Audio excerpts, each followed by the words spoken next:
దినాలలోనే 2 హామీలు అమల్లోకి తీసుకొచ్చి ఇంకా 4 గ్యారంటీల మీద సుతా ప్రజలకు అందాలి అని గట్టిగానే నజర్ పెట్టిండు సీఎం రేవంత్ సారు. అగో అండ్ల భాగంగానే ఇయాల 6 గ్యారంటీల దరఖాస్తు పత్రాన్ని విడుదల చేసిండు సారు. మరి ఏం మాట్లాడిండో ఇనాలే కదా, ఇనుర్రి.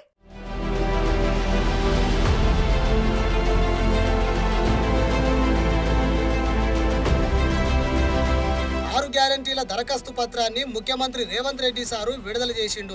డాక్టర్ బిఆర్ అంబేద్కర్ సచివాలయంలో జరిగిన ఈ కార్యక్రమంలో ముందుగాల లోగో రివీల్ చేసిండు. రేపటికెళ్లి తెలంగాణ వ్యాప్తంగా ప్రజాపాలన ప్రారంభం అవుతుందంట. రాష్ట్రంలో అన్ని గ్రామాలల్లో 6 గ్యారంటీల దరఖాస్తు పత్రాలను ప్రజా ప్రతినిధులు స్వీకరిస్తారట. ఇక సీఎం రేవంత్ సార్ మాట్లాడుకుంటా ఇచ్చిన మాట నిలబెట్టుకోనికే కాంగ్రెస్ పార్టీ ఎప్పుడు ముందుంటదని చెప్పిండు. అన్ని వర్గాలకు సహాయం అందించుడే మా ప్రభుత్వ లక్ష్యము అని అన్నాడు. పట్టణాలకెళ్లి తండాల దాకా అందరికీ సంక్షేమ పథకాలు అందిస్తామని హామీ ఇచ్చిండు సారు. అందరూ హైదరాబాద్ లో సచివాలయానికి వచ్చి వినతులు సమర్పించుడు కష్టంగా మారుతుందని భావించి గ్రామాలలోనే దరఖాస్తుల స్వీకరణ చేపడతాము. రాష్ట్ర వ్యాప్తంగా 8 దినాల పాటు దరఖాస్తులను స్వీకరిస్తామని, ప్రజలను ప్రభుత్వం దగ్గరికి పిలుచుకోకుండా ప్రభుత్వాన్నే ప్రజల దగ్గరకు చేర్చాలనే ఉద్దేశంతోనే ఈ నిర్ణయం తీసుకున్నామని చెప్పిండు సారు. ఇంకా మాట్లాడుకుంటా పగడ్బందీగా ఈ కార్యక్రమాన్ని చేపడతామని, ప్రభుత్వంలోకి వచ్చిన 2 రోజులకే 2 గ్యారంటీలను అమలు చేసినామని, ఇంకో 4 గ్యారంటీల అమలు కోసమే ఈ దరఖాస్తులు స్వీకరిస్తున్నామని అన్నాడు రేవంత్ సారు. అర్హులైన పేదలందరికీ ఈ ప్రభుత్వంలో తప్పకుండా న్యాయం జరుగుతుందని హామీ ఇచ్చిండు. ఈ వారం దినాలలోనే దరఖాస్తు చేయాల్సిన తప్పనిసరి నిబంధన ఏం లేదని, టైం ఉన్నప్పుడు కూడా మీ దగ్గరలో ఉన్న ప్రభుత్వ కార్యాలయంలో ఎప్పుడైనా దరఖాస్తు సమర్పించుకోవచ్చని అన్నాడు. ఇక ఈ కార్యక్రమంలో డిప్యూటీ సీఎం బట్టి విక్రమార్క, మంత్రులు తుమ్మల నాగేశ్వరరావు, కోమటిరెడ్డి వెంకటరెడ్డి, పొంగులేటి శ్రీనివాసరెడ్డి, కొండ సురేఖ, సిఎస్ శాంతికుమారి పాల్గొన్నారు. ఏ సంక్షేమ పథకమైనా ప్రజలకు చేరాలి అని అంటే నిజమైన అర్హులైన లబ్ధిదారుల వివరాలు ప్రభుత్వం దగ్గర ఉండాలి. అప్పుడు మేము టార్గెట్ పెట్టుకొని పనిచేయడానికి ఉంటుంది.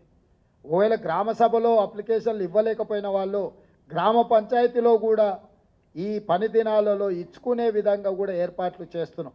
ఎందుకనంటే ఈ రోజు తప్పితే మళ్ళీ అవకాశం ఉంటుందో లేదో అని అక్కడ ఎక్కువ ఒత్తిడి ప్రజలకు ఇబ్బంది జరగకుండా ఉండడానికి ఈ కార్యక్రమాన్ని ఆ దినాలలో ఖచ్చితంగా అక్కడ గ్రామ పంచాయతీలలో ఏర్పాట్లు చేస్తున్నాం.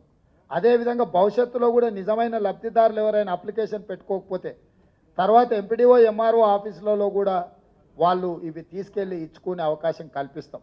ఎందుకనంటే ఈ వారం రోజులు దాటితే మళ్ళీ అప్లికేషన్ పెట్టుకోవడానికి అవకాశం ఉందో లేదో, మాకు వస్తుందో రాదో, ఒకవేళ అప్లికేషన్ పెట్టకపోతే రాదేమో అన్న ఆందోళన చెందాల్సిన అవసరం లేదు. ఈ స్పెషల్ డ్రైవ్ ఎందుకంటే మీ గ్రామాలకే ప్రభుత్వాన్ని పంపించాలన్న ఆలోచనతోటి, మీ గ్రామంలోనే మీరు ఎక్కడికి వెళ్ళాల్సిన పని లేదు, మీరు ఎవరిని కలవాల్సిన పని లేదు, మీరు ఎవరి కోసమో ఎదురు చూడాల్సిన పని లేదు. ప్రభుత్వమే మీ దగ్గరకు వచ్చింది, మీ గ్రామానికి వచ్చింది, మీ వార్డుకు వచ్చింది, మీ మధ్యలో ప్రభుత్వం ఉంది.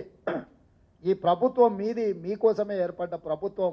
అందుకే మీ దగ్గరికి రావాలన్న జవాబుదారీతనంతో గ్రామ సభలు ఏర్పాటు చేయడం ద్వారా ఈ ప్రభుత్వాన్ని గ్రామాలకు పంపిస్తున్నాము. గతంలో గడీల మధ్యలో జరిగిన పరిపాలనను గ్రామాల మధ్యకు తీసుకొచ్చి గ్రామ సభలు పెడతామని ఎన్నికల కంటే ముందు మేము మాట ఇచ్చినాం. ఆ మాట నిలబెట్టుకోవడానికి 100% మేము ప్రయత్నం చేస్తున్నాం. డిసెంబర్ 7 తారీఖు నాడు మేము బాధ్యత తీసుకుంటే జనవరి 7 తారీఖు లోపలనే ఈ లబ్ధిదారుల యొక్క వివరాలన్నీ సేకరించే ప్రయత్నాన్ని మా ప్రభుత్వం పూర్తి స్థాయిలో మేము పని చేస్తున్నాం. మీడియా మిత్రులకు కూడా నా సూచన, పూర్తిగా సహకరించండి. ఇది ప్రజల మేలు కోసం, ప్రజల బాగు కోసం, నిస్సహాయులకు సహాయాన్ని అందించడం కోసం తీసుకొస్తున్న పథకము. దీన్ని ప్రజలందరికీ చేరేసే విధంగా మీరు మీ బాధ్యత నెరవేర్చండి.